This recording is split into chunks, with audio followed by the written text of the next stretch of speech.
Operation Paperclip and its importance to the Americans.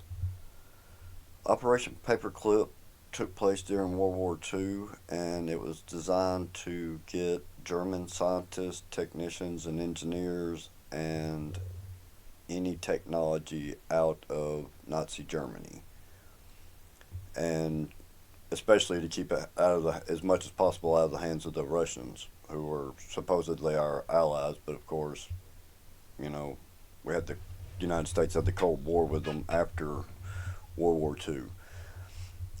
But during Operation Paperclip, over 1,600 German scientists, engineers, and technicians and their families were relocated to the United States.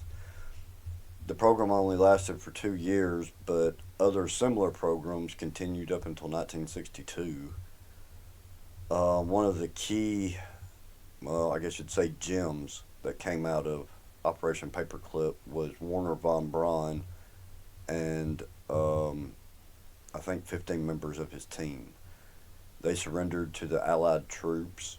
They knew the Russians were coming in Germany from one direction and the Americans from the other direction, and they chose to surrender to the Americans, which they did in the Bavarian Alps.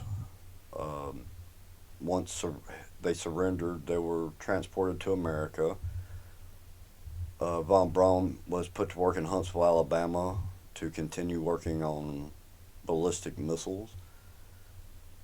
Um, he was considered the lead designer of the V 2 rocket, which was designed and built at Punamunda.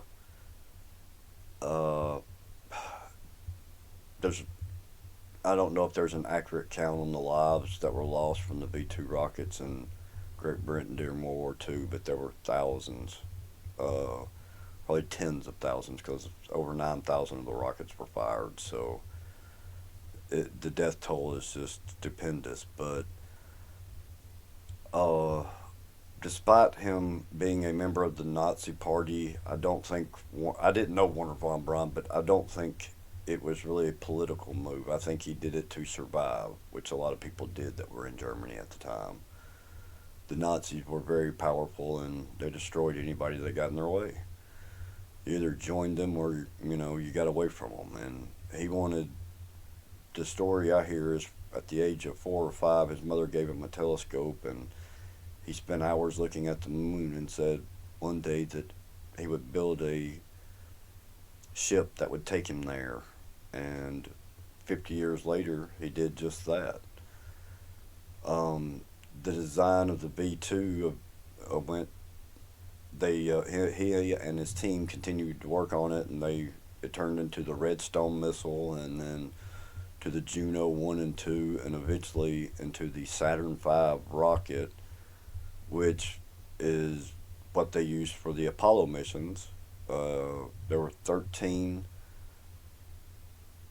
of the Saturn V rockets sent into space. 6 of them took men to the moon, and the last one put Skylab into orbit.